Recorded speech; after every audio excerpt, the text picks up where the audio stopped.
and company. Welcome to another episode of our Franchise 40 ZorZooms. In case you just found us, quick recap. We're interviewing some of our favorite franchisors and asking them the questions that hopefully you can't just Google and find out. So our goal with this series is to get insider information in a very quick and digestible format. So we're going to post the entire interview on our YouTube channel as well as on our website. But we'll also be sharing, 40-second clips of the most pertinent information, on our social platforms as well. So with that being said, let's jump in. So today we're excited to highlight ISI Elite Training, and they're growing like crazy. And so we want to know what the secrets are behind that growth. And joining us is Garrett Garcia, who is the franchise or director of franchise development for ISI. And so thanks for taking the time today and for participating in our ZorZoom series, Garrett. If you don't mind, just to start, do you care just to share a little bit about yourself and introduce us to ISI?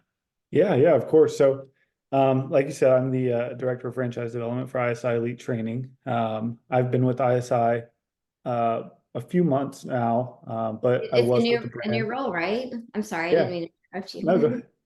But yeah, with this new role, but I do have experience with ISI, so I was back with them in 2021 on their operations team, and then I went and worked in private equity for a little while, and surely couldn't stay away, so I found my way back to ISI in the past few months. Awesome. Well, Well, welcome. welcome. Thank you. Tell us a little about ISI, if you will. Like a 30-second pitch of what people can't just hear if they Google you. Yeah. So I think, well, the foundation of ISI, it's the 50-minute athletic-based training workout. It's for all fitness levels. It combines strength training, conditioning, and mobility. But that's just like one part of the business that really helps us thrive. Right? Our biggest thing is coaches and community and culture. It's kind of the 3 C's that you don't see when you just Google ISI Elite Training. It's the feeling that you get when you're inside the 4 walls. And that's really our biggest differentiator on a small scale. But when you look at us, we're in the boutique fitness realm and we focus on the athletic-based training, but it goes a lot further once you come inside the 4 walls. Okay. So Adam Rice is the founder. Can you give us a little bit about his history and how this all evolved? Yeah, so it's actually a pretty funny story. So Adam was a previous college athlete, played baseball at Coastal Carolina. After that, he kind of ran into the same issue that most athletes do, is kind of looking for their next passion or purpose. Where he started doing group training, which was ultimately Beachbody Boot Camp in Myrtle Beach. He started that in 2011, and then if anybody's familiar, we ended up changing the name to ISI Elite Training. Reason being, Adam was sitting in church one week and there was a sermon on Proverbs 27:17, which is iron sharpens iron. And then that is kind of how ISI Elite Training was born. And then we started franchising in 2019. So is the Beachbody training, is that concept part of, the actual workout itself, is that part of the ISI concept, the workout, or totally different? Yeah, it's totally different things. It was just the name back when. Okay. All right. So, we hear a lot from our clients with regards to, on fitness opportunities that you're always chasing memberships, and ISI is pretty impressive because you guys have a 95% retention rate, I believe. And so can you just talk to us a little bit about what you're doing that is leading to that high, retention rate? Yeah, so I think that falls into a few different buckets. One, it's kind of your one-stop shop for fitness. Like I said earlier, it's your strength, your conditioning, and your mobility. And that's just the one facet of the business, but there's a lot of things that go into it. It's those 3 C's that I talked about, which is your community, culture, and your coaching. People really fall in love with not only the product, but those 3 things, and they kind of come together as a family and a tribe, and they don't want to leave because they're not only leaving their results, but they're also leaving their people that they're in there with every single day. So it goes a lot further than just their results, but it's also the bond that they hold within the 4 walls as well. Nice. So And you have oh, go ahead, Jennifer. I'm sorry. I was just it's like a community within itself, right? Exactly. Exactly.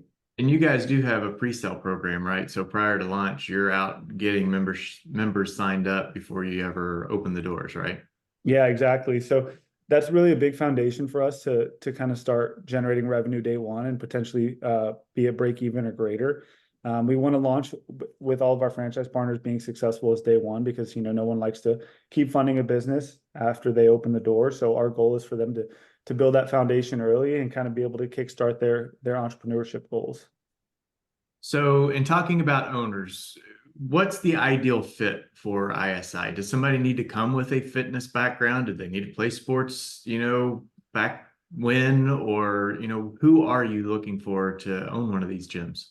Yeah, I think that's really a fun question for me because most of our owners don't come from a fitness background, right? So we have franchise partners that come from NFL athletes to mom turned entrepreneur to immigrants to um, teachers wanting to take the leap out of that career to do something that they're more passionate about. And really the things that we look for are alignment with our culture and our core values and our mission to ultimately grow the brand. And we want people that are going to align with us, not only want to be successful in the entrepreneur role, but also want to come together and be a part of something that's a lot bigger than themselves.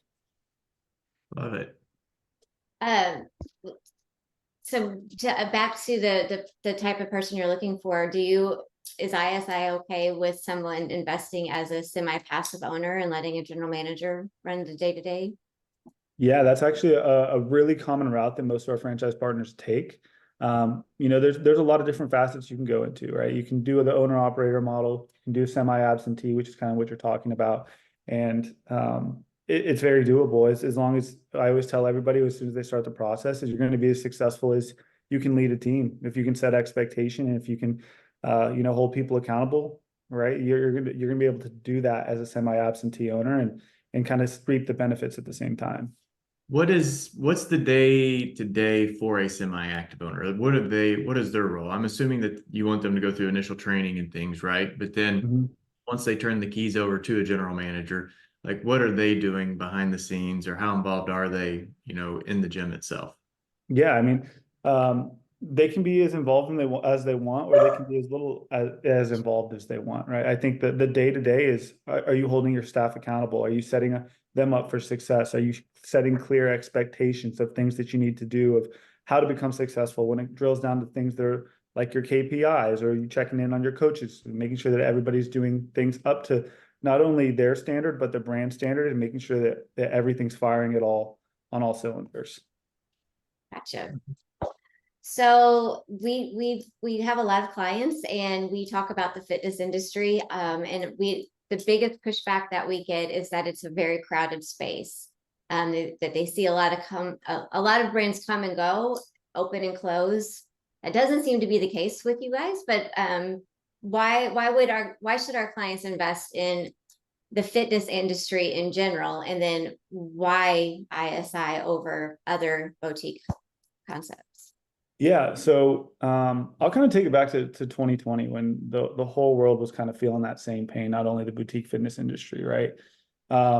So where we really noticed that there was three pillars that people were looking for is your physical health, your mental health, and your community.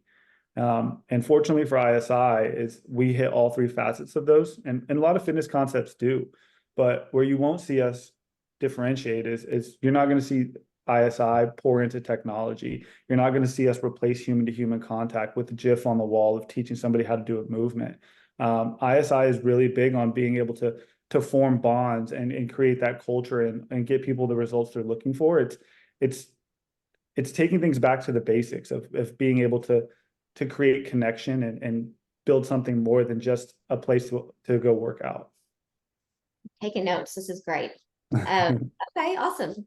And so along those lines, so are all of your classes group or can somebody do one-on-one like private training?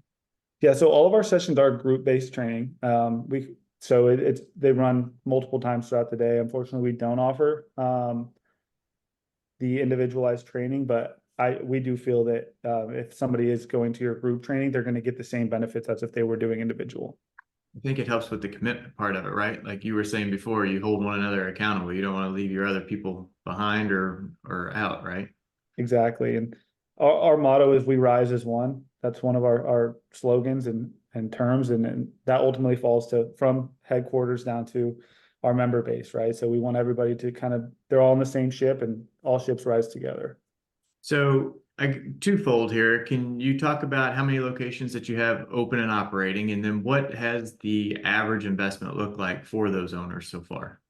Yeah, so right now we're at 43 that are open, over 125 awarded. The investment ranges, right? It's a lot depending on market. So right now we're seeing anywhere from 327 to 687. I'd say on average, it's about a $500,000 investment. And that's all the working capital to get through that cash flow break even point typically? Correct. Fantastic. And then financing options, I assume, because a lot of people aren't going to, pull $500,000 in cash, right? So you guys seeing most of your owners doing SBA or 401k rollovers or portfolio loans? What do you see mostly? Yeah, so we're really lucky to work with a couple great lenders. So we do have a majority of our franchise partners go through SBA, like you said, 401k rollover, HELOCs. There's a lot of options. And when I say that $500,000 investment, as we all know, it's not normally you're pulling that out of pocket. There's a much smaller number that is the initial investment, and everything is debt service after that. Yep. Perfect.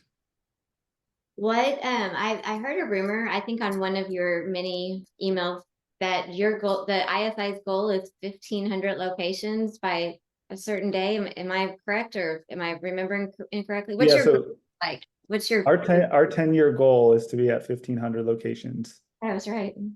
Would that all be in the US or? It depends. I mean, obviously we're exploring other markets. I think we do get a lot of inquiries from across the pond. So it's not to say that we won't go there, but if the opportunity is right, it's definitely something that we're going to work towards. Excellent. Well, is there anything else that you feel is, pertinent that somebody that's interested in fitness, that they should know about ISI and, that we haven't gone over yet today, but that you think would be a difference maker in their decision making? Yeah, I mean, I think I touched on it a little bit a couple times. ISI is something bigger than just the business. That's why I came back in the first place. I love the brand. I love the community. And you're not only purchasing a business and becoming an entrepreneur, but you're finding people that are all working towards the same goal. There's a lot of support. Everybody's highly motivated, and there's a great community behind you and a great support structure. And everybody's going to be rooting for you to win. Ultimately, that's the goal. And we're only as successful as our franchise partners. And ultimately they are always come first. And they're, like I said, there's a lot more than just the investment the financial investment that you're going to get back from the initial. So, in one follow-up to that, on the classes themselves, is that something that the individual franchise owner will tweak and produce what they see fit for their specific class? Is that something that corporate puts together and as far as the training itself goes? Yeah, so we actually have a head of coaching that develops all the workouts.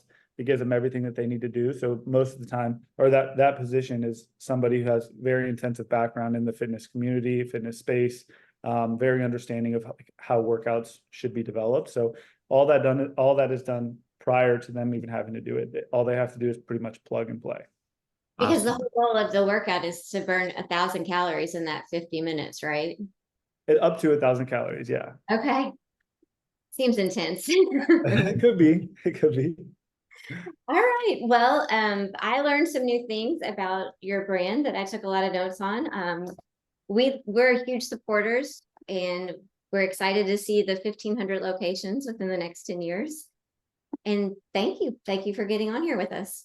Of course, I really appreciate it, and I hope to work with you guys again soon. All right. Thanks, Garrett. No problem.